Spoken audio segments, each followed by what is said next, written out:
and welcome to Mama of the Wild Crew podcast. This space is for all the mamas out there. Whether you're a mom-to-be, a mom of 1 or 6, or even an empty nester, motherhood isn't always easy, and it's definitely not perfect, but it's a beautifully amazing, wild ride. From tantrums to sleepless nights, to first bike rides without training wheels, to college graduations, we're here for all of it. I'm your host, Alexis Schmoker. I'm a wife, mama to 2 beautiful babies. I'm a nurse and a lover of Jesus.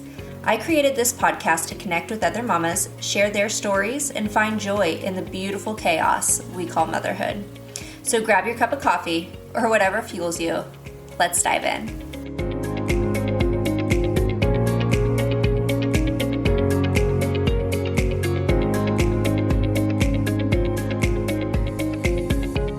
Welcome back, mamas, to Mama of the Wild Crew podcast. I'm so excited to introduce you guys to today's guest, Kelsey Helm. She is someone who radiates joy and positivity, whether she's balancing life as a mom of 2, navigating the world of chemical engineering, or being a supportive wife. Kelsey brings light wherever she goes. She's not only incredibly accomplished, but also a beautiful friend who has brought so much warmth to my life. Kelsey, thank you for being here today. Please take a moment to introduce yourself and tell our listeners who you are and what you do. Oh, well, thank you, Alexis. That was such a sweet introduction. You sure know how to make a girl feel good. So, thank you for having me. This is, my first time doing anything like this, so excited and a little bit nervous. So, thanks for having me. Like you said, my name is Kelsey Helm, and I'm a mama of 2. My kids' names are Xander and Marley, and my husband's name is Dylan. We've been married for almost 6 years, and we also have 2 dogs, so, it's always wild around our house. So I wanted to give a quick introduction about my kids because we're going to be talking lots about them. So Xander, he's my oldest, and he's 2.5, almost 3, and he is a wild child. So this little boy has never-ending energy and it does not like to sit still. He's so silly, like all the things that he gets into just constantly have us laughing. And his outgoing personality, makes us friends with all new people. We get to meet all the people in the grocery store and everywhere we go. It's so fun.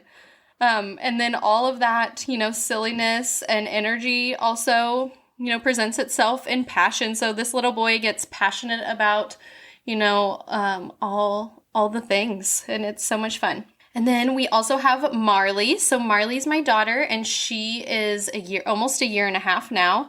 And she was such the sweetest addition to our crew. In a lot of ways, she's the stark opposite of Xander. So she's so snuggly, and, she's actually cautious, which is so different. And she's sassy. She loves to give you a little side eye. When people try to talk to her in the grocery store, she will give them an RBF, and they will be like, oh, she's not happy. It's so funny, to such a different experience we get, depending on who gets to go to the grocery store with us. It's so funny. And also she's tough. I think she gets that from being a little sister to Xander. So we have quite the crew at our house. And I laugh whenever you say tough because you told me last time I saw you that you were having a wrestling problem in your house. That she has been, anytime Xander passes her, he wants to wrestle, right? Yes. Okay, so yeah, I'll give a little story on that. It's wrestling season here in Oklahoma, and our family loves to watch wrestling. So we have season tickets to Oklahoma State Wrestling. Mm-hmm. And so he's been going to that. And then all of his older cousins, I guess not all of them, but 4 of them wrestle. And so we've been around it a lot, and he has just clung to wrestling. Like I told you, he's a passionate little boy, and he's become passionate about wrestling. About wrestling. Whoever is near. Yeah, anybody. We get home from school, and he says, Mom, where's my singlet?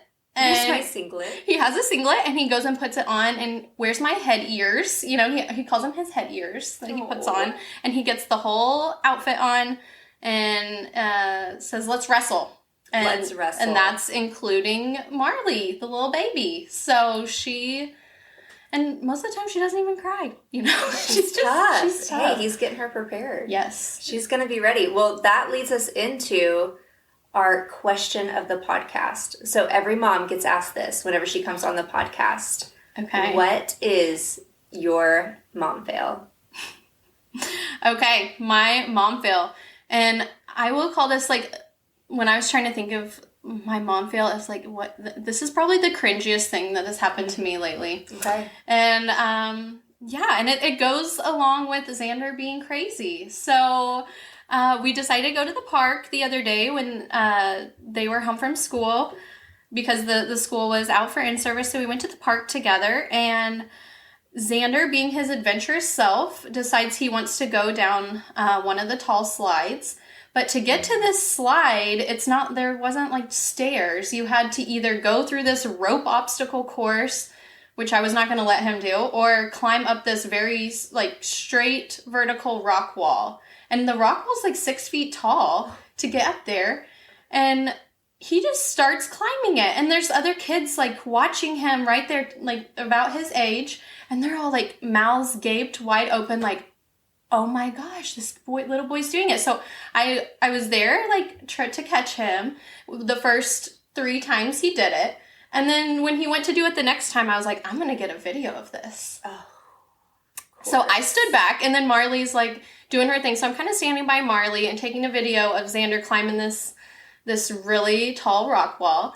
He gets to the very top and decides to let go and falls directly on his face. Oh. From that high up, and oh my god, and it was like a bloody mess, and it was so bad. And then I feel like, Mom of the Year has this on video. Right? Oh my goodness. Isn't that how it goes though? Like, you can be absolutely crushing it, and then one mom fail has you like, who am I? Yeah. What am I doing? Why? No, I feel you. Oh, poor boy. He's okay. Oh my god. And then are you okay? I feel like the worst mom ever, but no. you would laugh. What happened next is I like run to the car and get all the Kleenexes and stuff to clean up the blood, and as soon as I'm done cleaning him up, he says, Mama, I'm going to do it again.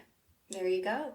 That just speaks so much to his character that he's just so brave. He's like, I failed and I'm going to do it again. Well, that's awesome though. Yeah. Yeah. And then you someday have it on video. Someday I have it on video. Right now it makes me feel like a bad mom, but later it'll be something he will laugh about. Laugh about it, right? No, that's funny you say that, because yesterday we were at the zoo and we were there to see the new baby giraffe. So at the Tulsa Zoo, they just had a baby giraffe, and Crew has been like all about it during the giraffe's pregnancy and everything.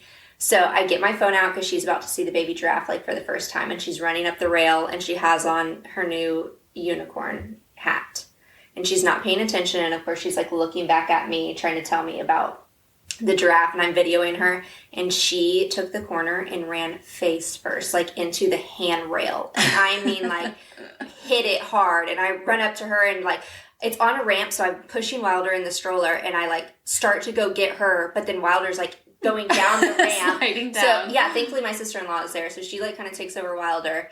And so I go to Crew and I'm like, are you okay? And she's like, I'm not okay. Like, she's just ready to go home. And same thing, like, here I am, like, I've got it on video, and just instantly like, ah! You feel horrible.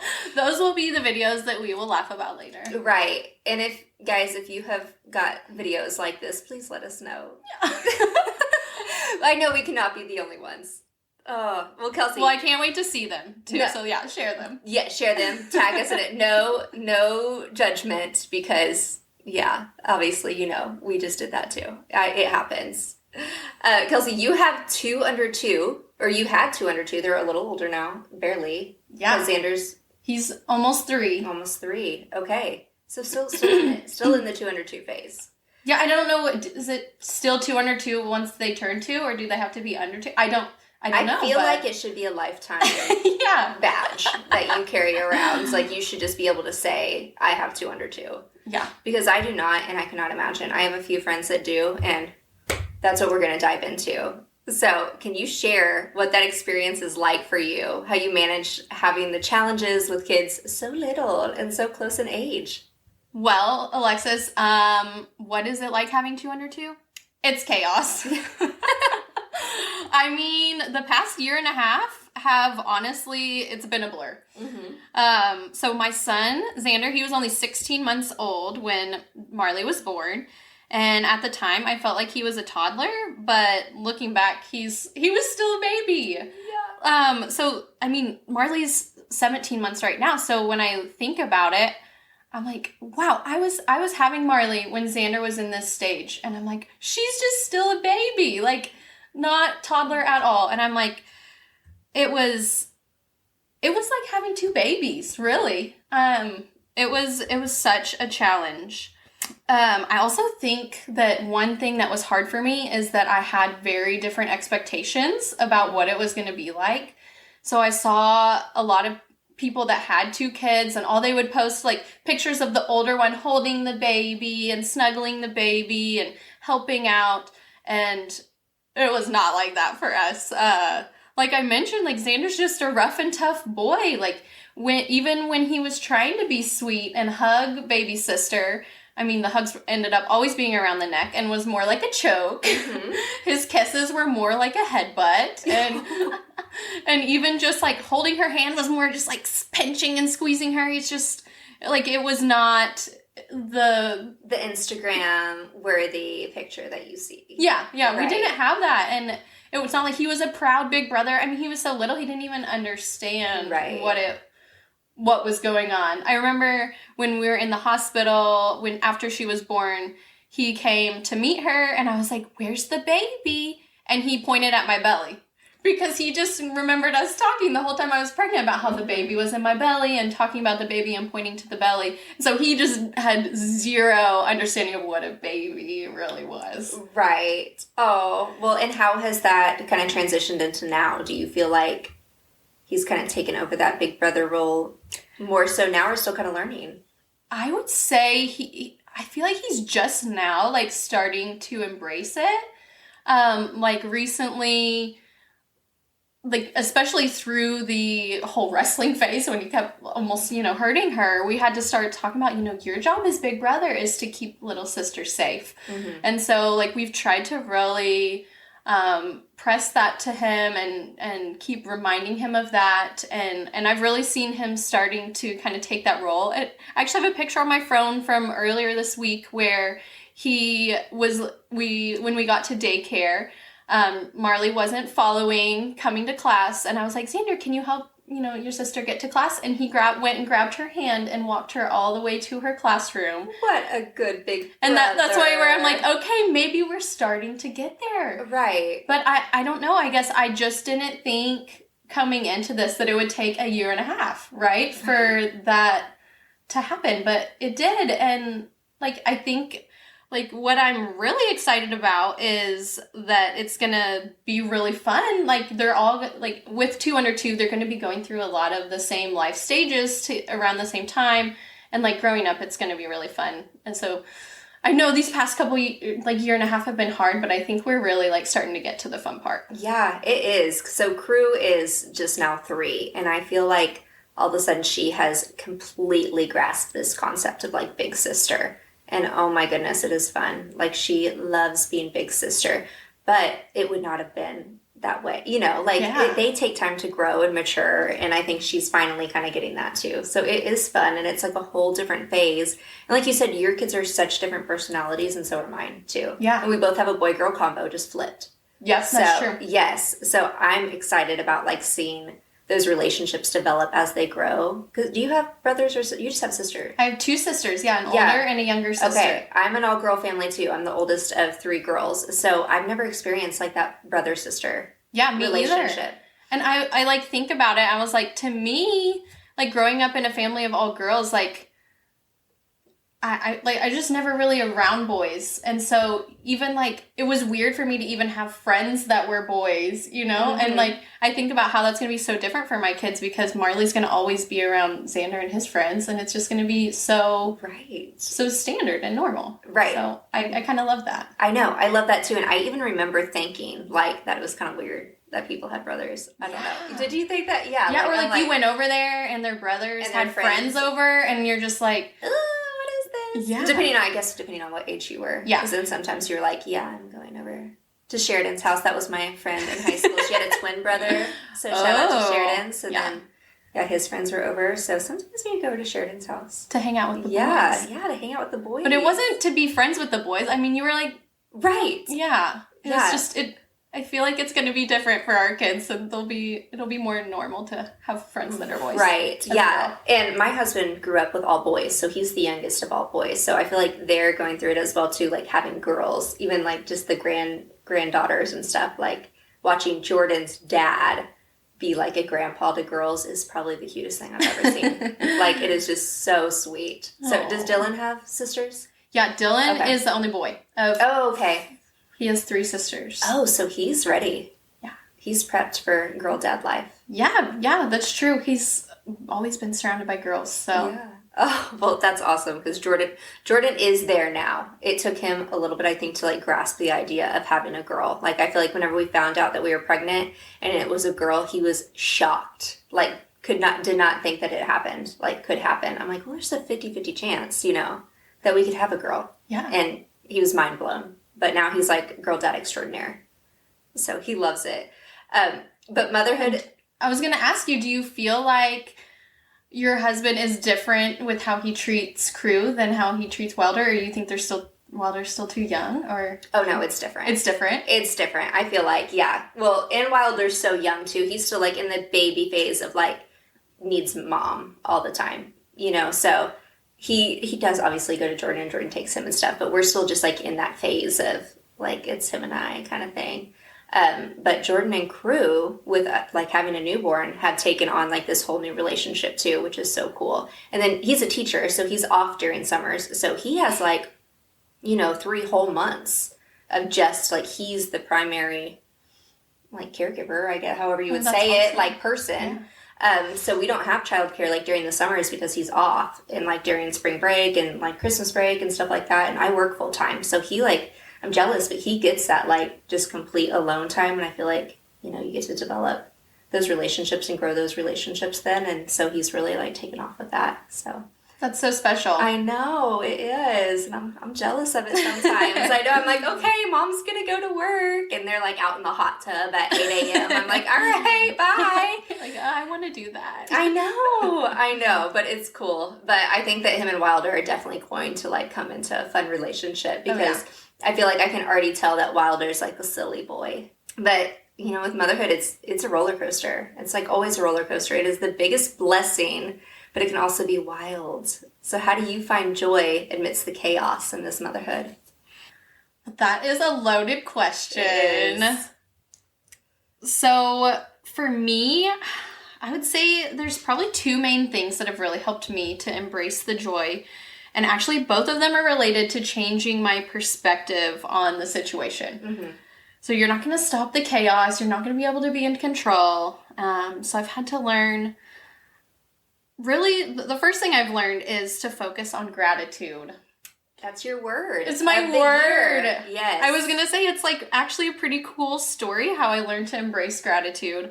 And it's because one of the leaders in our mom's group, Julie, so in January, she shared with our group about how every year, at the beginning of the year, that she likes to pray about, to ask God to enlighten her to a word that she can use as, like, a motto for the year to really drive her to be the best she can be and bring her closer to God.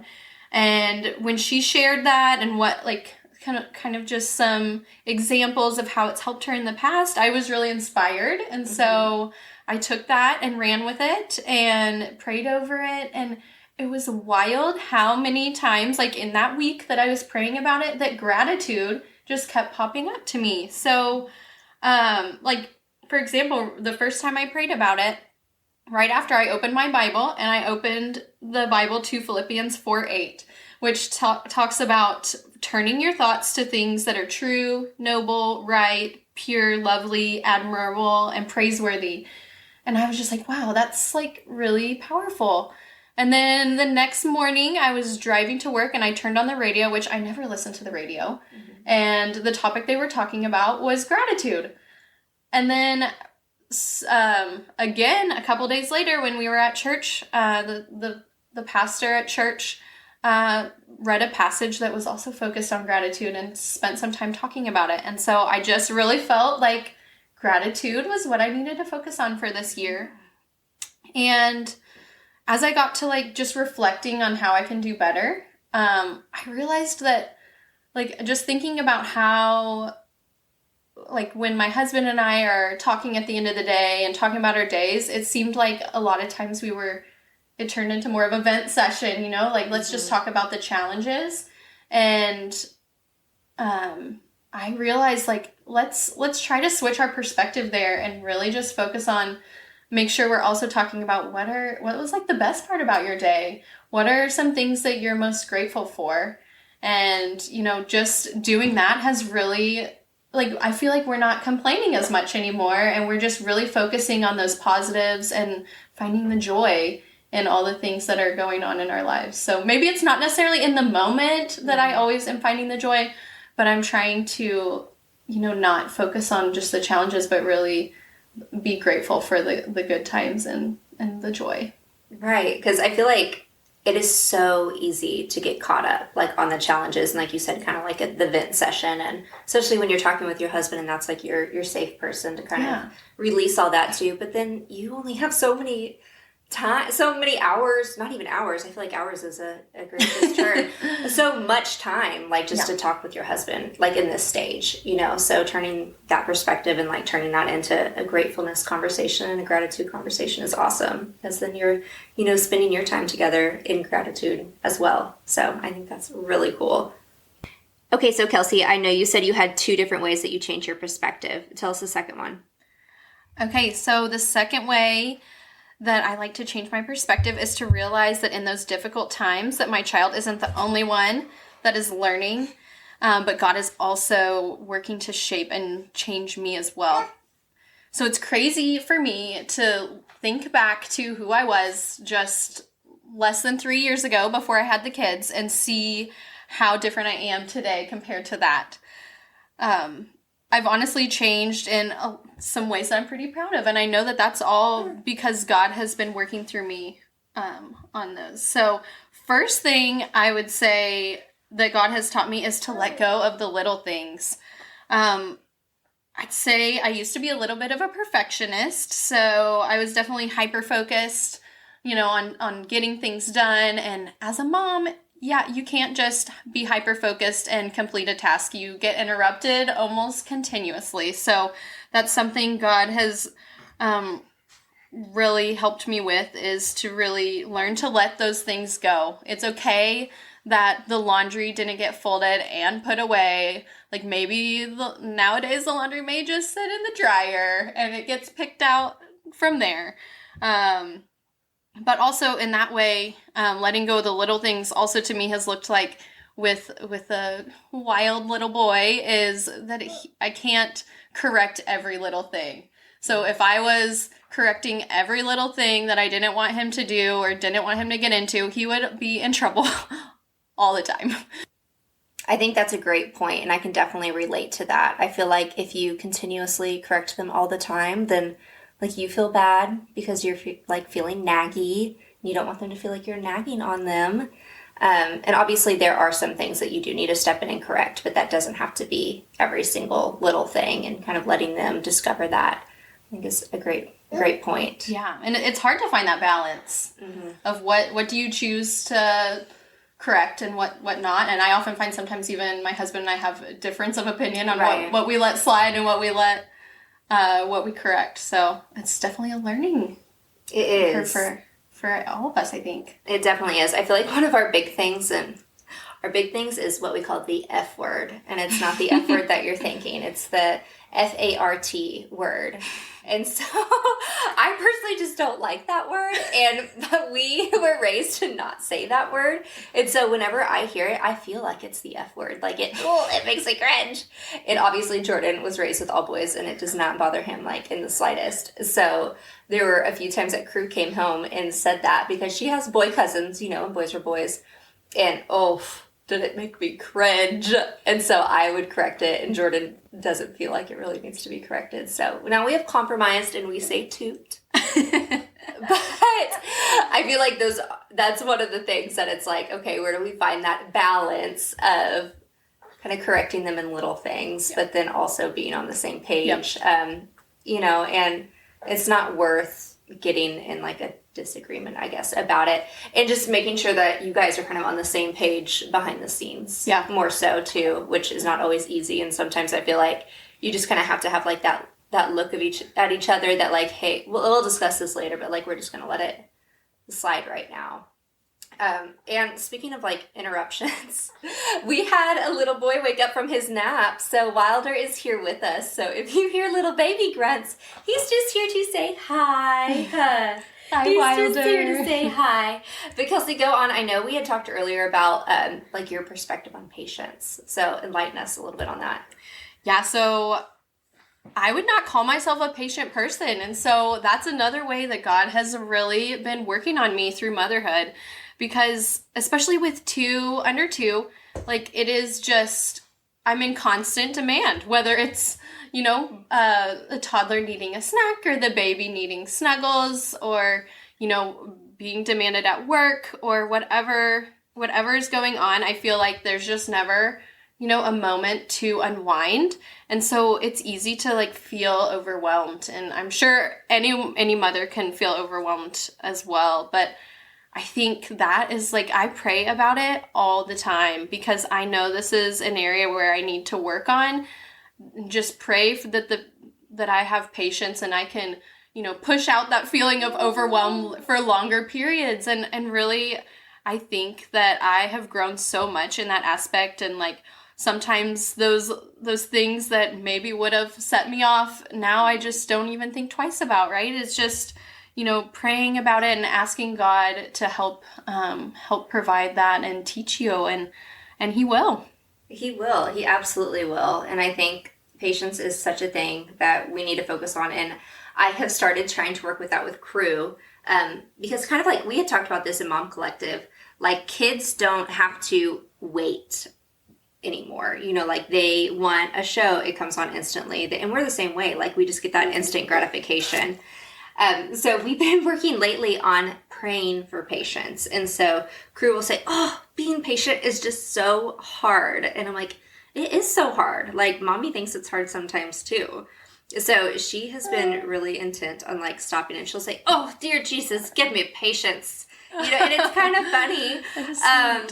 But it is something that she like is consistently praying about. And even if we kind of make it like a funny thing, I think that like it's really helped her because anytime she does start to get frustrated with being impatient, she does like stop and pray. And then it just like reminds me like, okay, this is fairly simple for me to stop and pray, and like just stopping and saying a prayer and asking God for patience whenever you're feeling like you're literally about to lose it. Yeah. I think makes all the difference, and He will like bless you with that and give you patience, and sometimes just give you different strategies, I guess, to go about it. And also just taking that moment when you're praying, you're just kind of taking a step back out of the moment. Right. And that can help, your nervous system relax, and God is helping you with that. And then I also think another thing that helps for me is like talking about it out loud, right? It's like, like you said, if Crew is saying it out loud and like naming it and recognizing it, like that is huge. Like Dylan and I, this kind of sounds silly, but like sometimes when we're feeling overwhelmed, maybe the other one might come and be like, these kids are a blessing.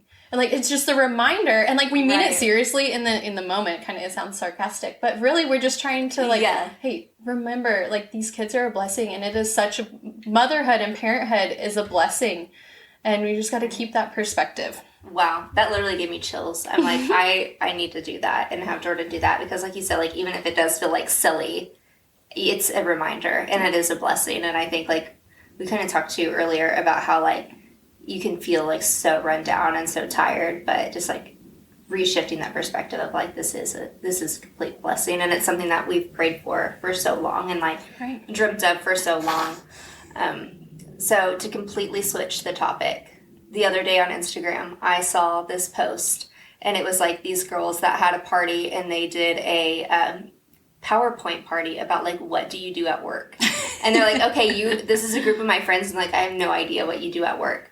So Kelsey, I have no idea what you do at work as a chemical engineer. So I think we need to break this party like a reality. And how do you balance like such a demanding career as a chemical engineer in a predominantly male field while being a mom of 2 littles, a wife?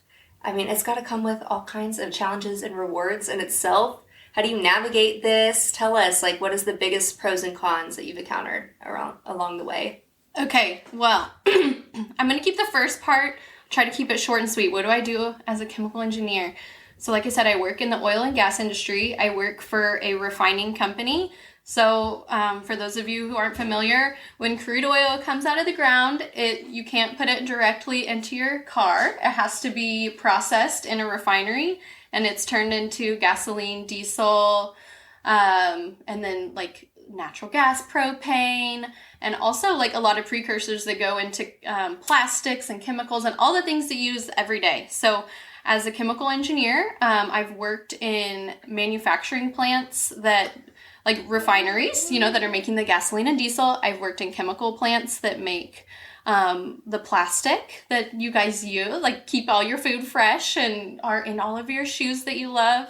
And so my job as an engineer is to help support the manufacturing of those materials and help solve the problems and optimize how it's done.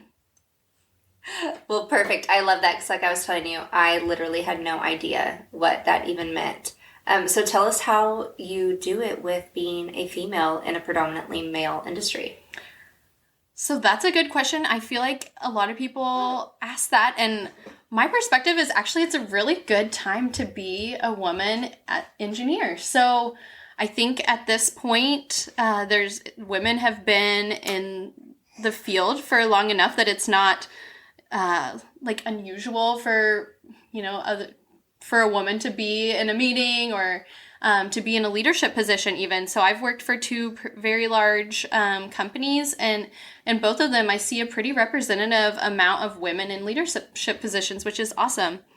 And I'd also say that, as my time as an engineer, that I've never really, there's been very few times that I've felt like being a woman has hindered me. So honestly, I think it's helped me more than anything. As companies are increasing their diversity targets, I think it's helped open doors for me, whether it's getting interviews or being considered for promotions and stuff. I think it's actually beneficial to be a woman in this industry at this time. So always, pushing for women to go into STEM. So if you have daughters, send them my way. I'll talk to them about all the awesome things about being an engineer. Yeah, the STEM is so cool. I feel like that wasn't really around whenever we were in high school. And maybe it was, and I just wasn't involved in it. Did you get into any STEM programs in high school before going to college? No. I didn't know what an engineer was when I chose engineering. People were like, well, I really liked math and was pretty advanced in math, and I also enjoyed science, and people just pointed me, oh, if you like those things, do engineering. But did I know? I had no idea what a chemical engineer was when I went into college. I didn't even find out what that was until I did my first internship at a refinery. And wow. It just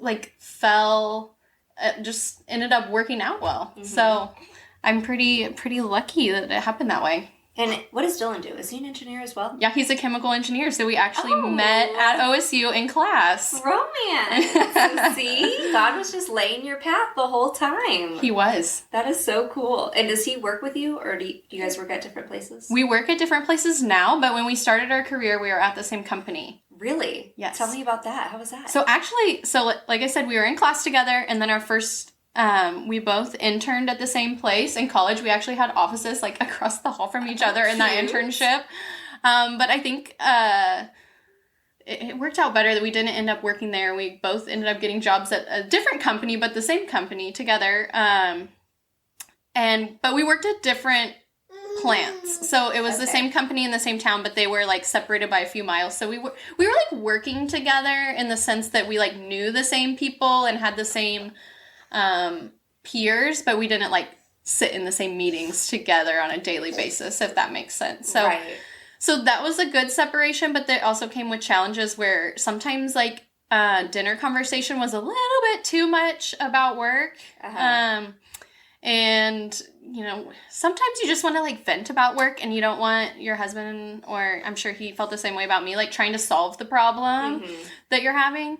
And so we had a little bit of struggle with that, I think, sometimes, like working at the same company. So now we don't work at the same company, and it's kind of nice to like, he has no idea what I'm talking about when I'm talking about a problem I'm having at work, and, we don't really talk about work that much anymore. Right. But maybe that's also because we have kids and we have other things to talk about. Yeah. But sometimes it is just nice to, like, say it out loud and be heard. And maybe that's, like, more of a woman thing. Like, sometimes I just need to talk about it, and Jordan instantly, like, wants to solve. And so I think it took some time for us. And he, one day, was finally like, do you just want me to, like, hear you, or are you wanting a solution? I'm like, no, I don't want a solution. Like, I just want to tell you. And I'll come up with a solution myself. I love your input, but I don't always need, like, an immediate solution. Sometimes I just need to... Just talk it out. Absolutely. I agree. Oh, little cough. Did you guys ever, like, send each other emails at work? Did you have to email each other? Sometimes we would, like, I am, like the little I am. Like, yeah. But not very often. Oh, that's funny. I was thinking, like, oh, how do you even address, like, your husband? Dear Mr. Helm, I would like to speak with you about this. That's so funny. Another complete off the subject conversation. I've got our little boy here, little Wilder. So he is 7 months old, but we've kind of talked a little bit about Xander and the boy journey. You're a little bit further along in this crazy boy journey than I am. So what advice or tips or just like funny insights do you have to share from your experience with raising a son? So I don't feel like I'm that much ahead of you. I mean, Xander is 2.5, but it's crazy to think how much happens in 2 years, right? So I'll just share some funny insights. I mean, you already mentioned the wrestling thing. Well, the wrestling problem didn't like only happen at home, but we were also struggling with him wrestling friends at school. So I feel like with him, ever since maybe he was about, I don't know, like close to 2, it's just he's constantly in trouble for something at school. I feel like it started with just having to sign so many incident reports. So I don't know if everybody's daycare does this, but like, if a kid, hits another kid or bites another kid or pushes, like they write it up and you have to sign it. And it started probably, I would say maybe a little over a year and a half, in between a year and a half and 2. There would be multiple incident reports almost every day that I was signing. And I'm like, oh my gosh, I am such a bad mom. Like this boy is like, I felt like he was a bad kid. I'm just like, oh my, and I like ended up having to talk to the director, and she reassured me that he's not the only one. A lot of people get incident reports at this age because they're learning to socialize, and but it was just so hard for me to work through that and like just accept that, oh, that's normal, because I guess I just didn't feel like that's normal. And he actually ended up moving up into like an older class because he just plays so rough with the kids. And we've continually throughout this journey just kind of battling that of like learning to play nice, right? Because he's just so rough and tough. So that has just been a challenge for us. And I mean, it's starting to get better, but yeah, that is hard. We kind of went through a phase with Crew biting, and it was only like family, which was great and not great at the same time, because we weren't like getting that feedback like from school or anything. This was still whenever my mother-in-law was keeping her. But my husband is a twin, so his son is about 11 months younger than Crew Pearl. And so they are kind of like siblings in its own term. But she would always bite him for some reason.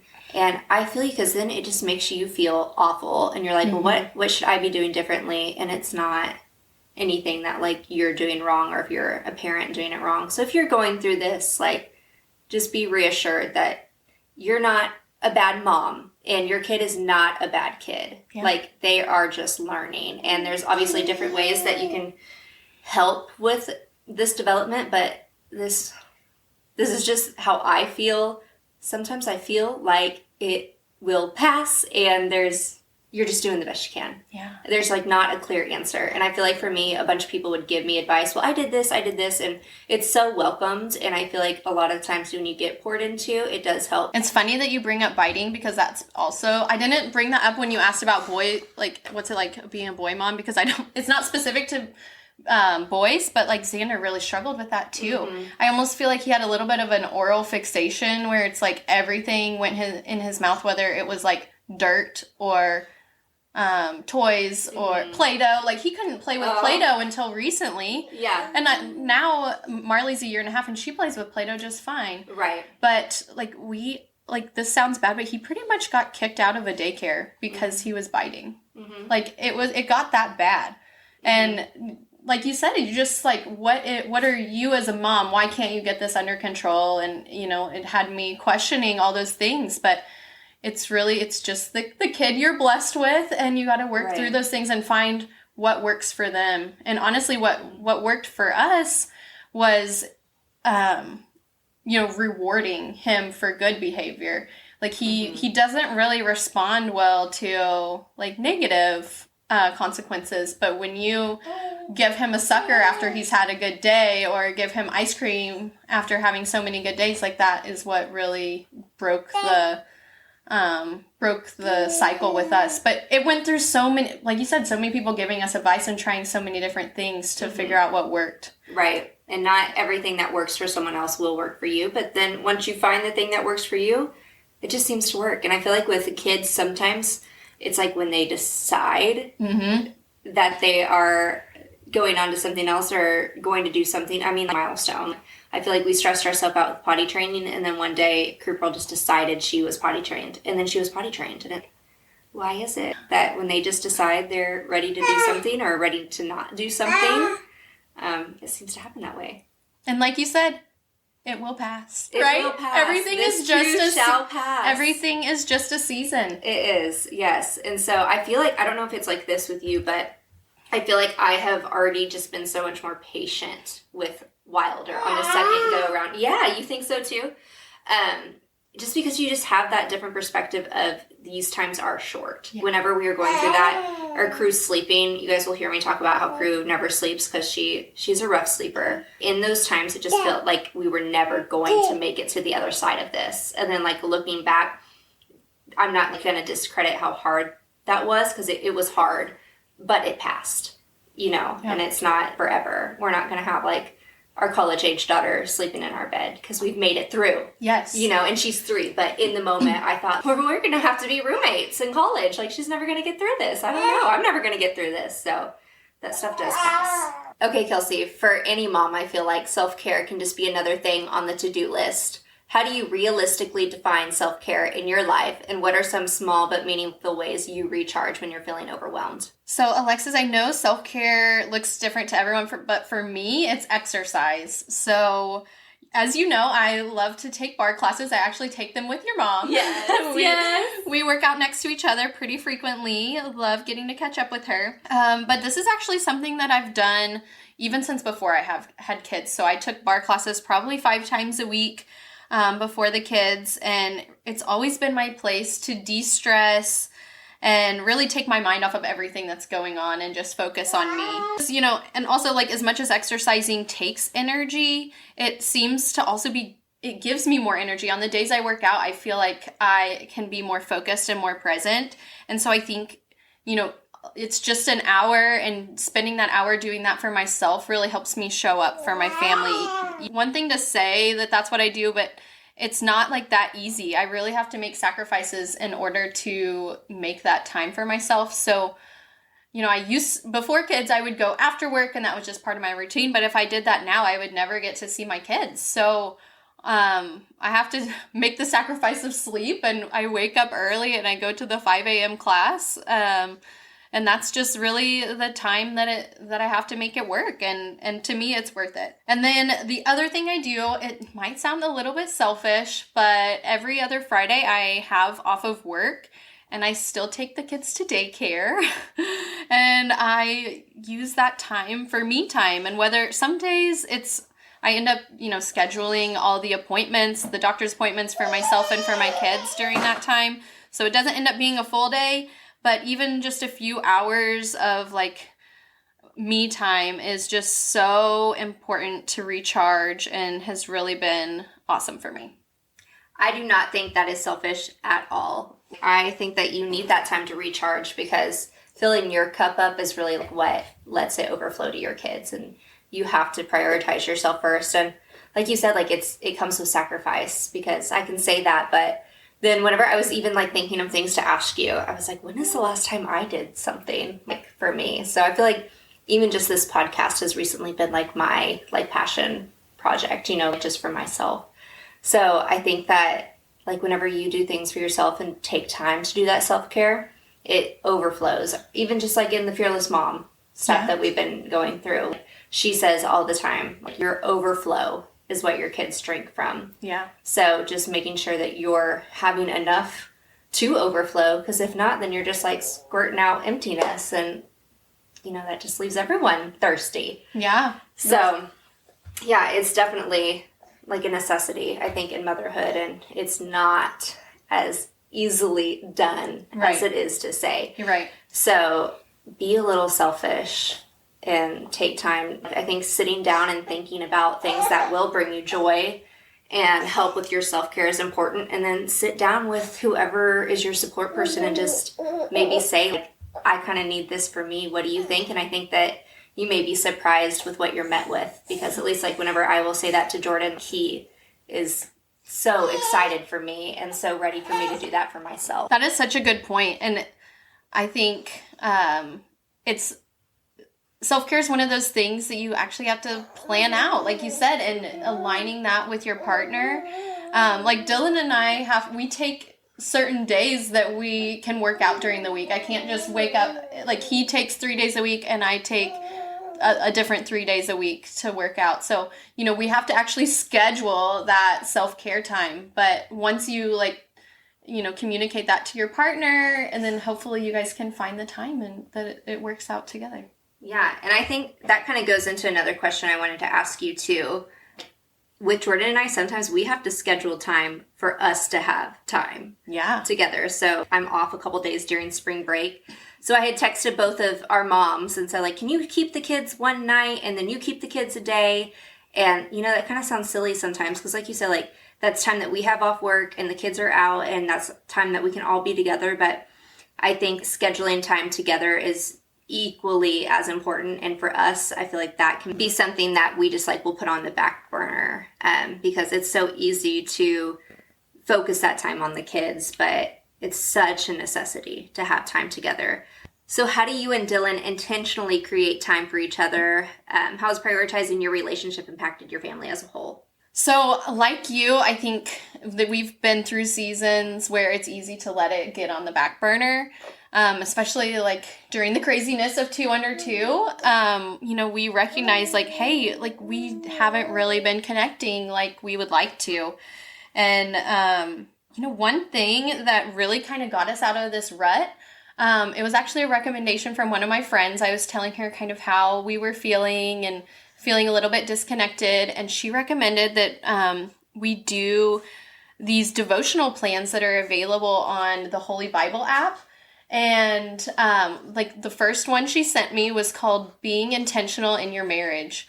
And we decided we were going to do that together. And honestly, it literally takes less, like probably 5 minutes a day to read it. But then it was something that we could discuss together, and it really just brought our perspective back to how important it is and how, like, it does take work to have that connection and how important it is to focus on each other. And I couldn't recommend it enough. And that's not the only, they have so many devotional plans on the app. And, you know, we've done other ones together, maybe not focused on marriage, but just, you know, biblical focus, and having those like deep discussions with each other have really helped us to connect in a different way. And I've really loved that.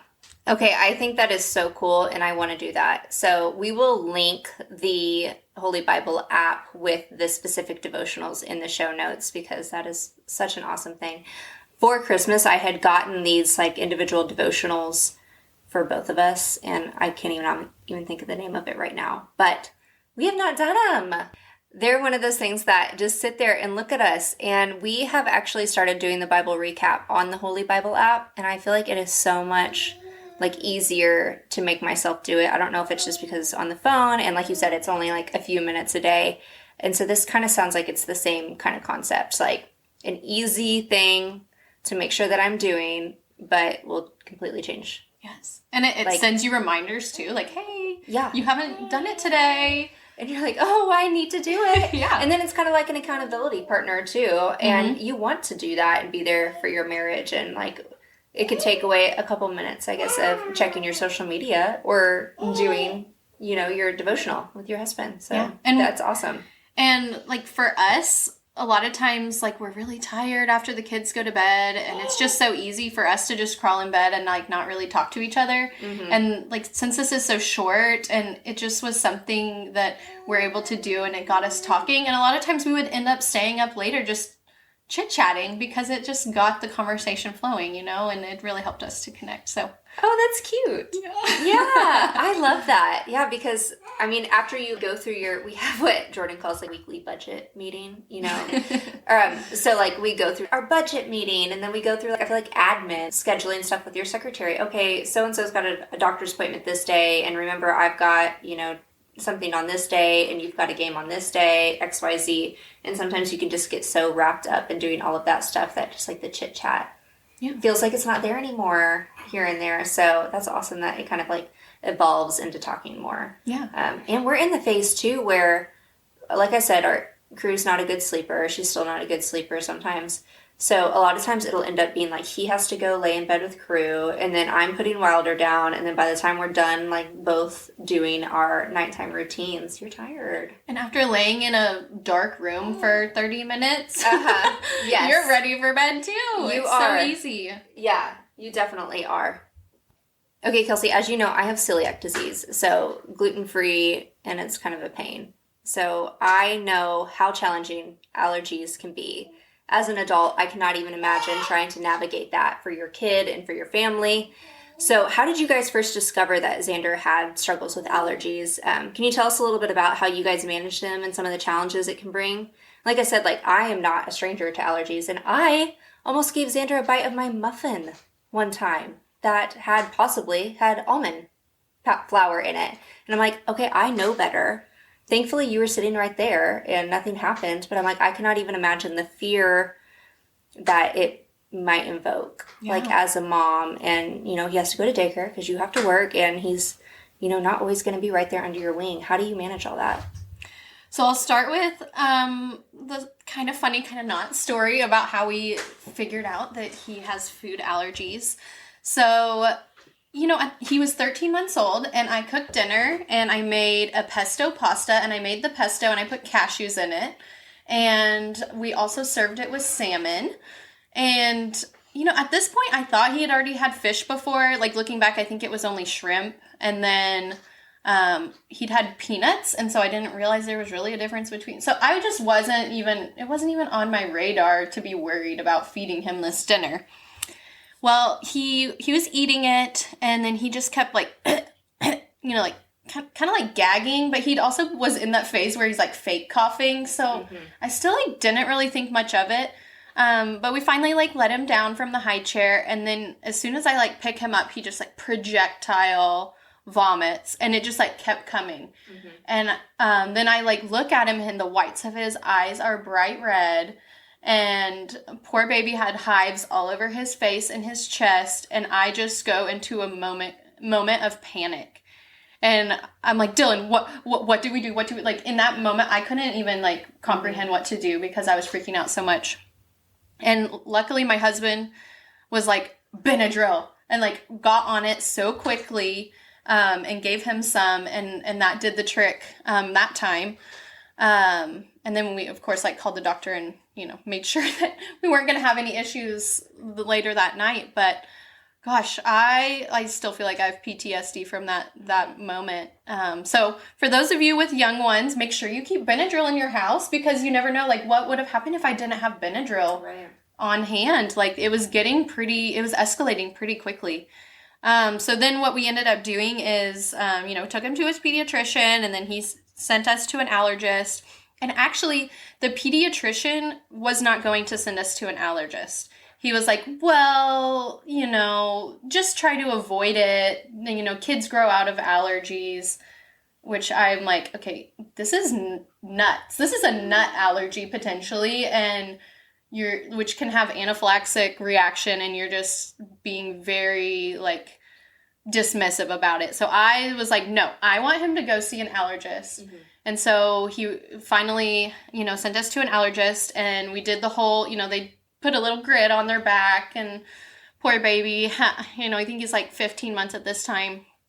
And so they did all that, and he's allergic to all tree nuts and fish.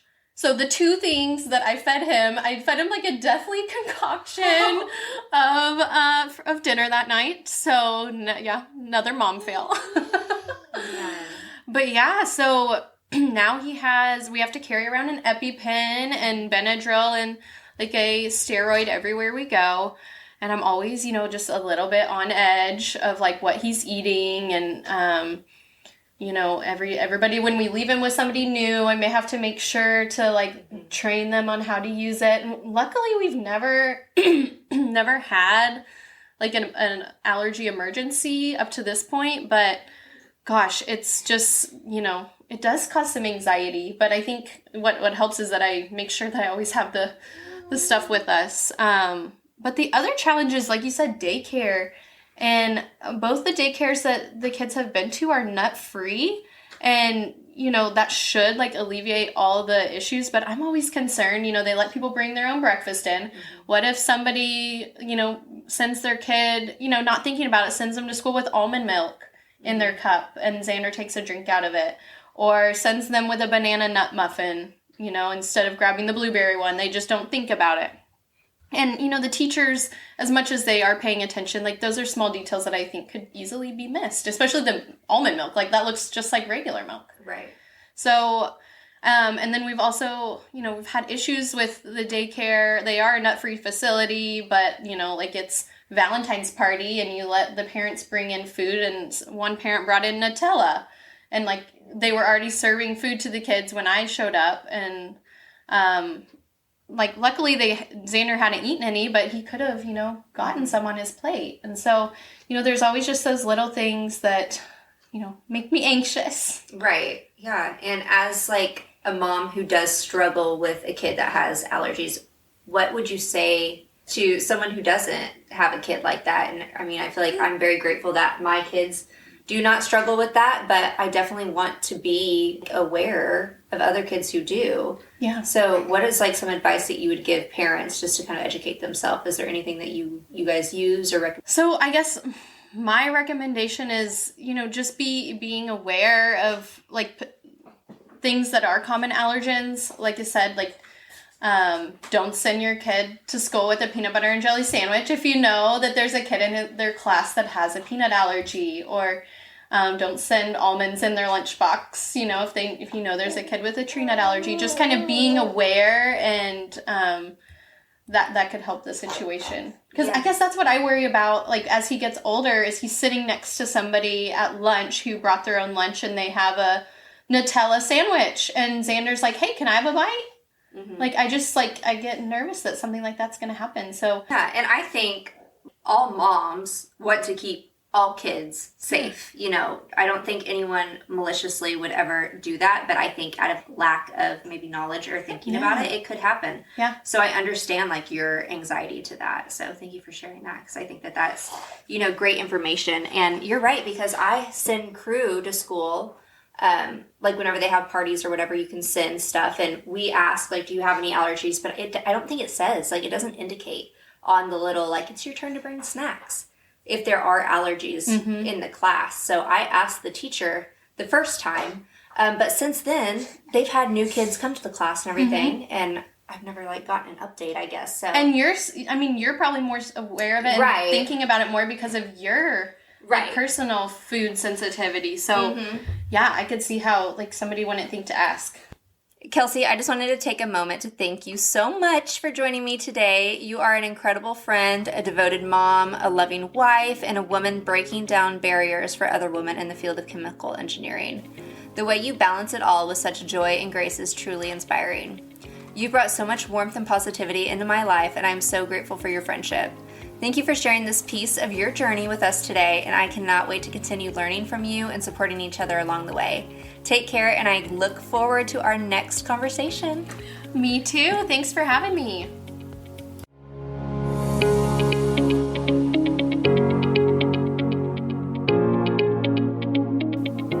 Mama, I am so grateful that you took time out of your busy schedule today to listen to Mama of the Wild Crew podcast.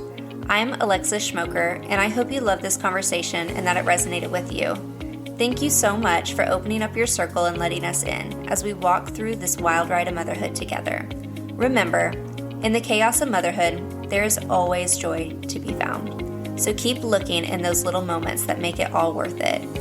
Be sure to follow along on Instagram at mamaofthewildcrew_podcast. Please don't forget to like, subscribe, and share our podcast. I'd love to hear from you, so comment, tag me, DM me, let me know what you think, and let me know what you'd like to hear next. Mama, I am praying for you, I love you, and I cannot wait to see you next time.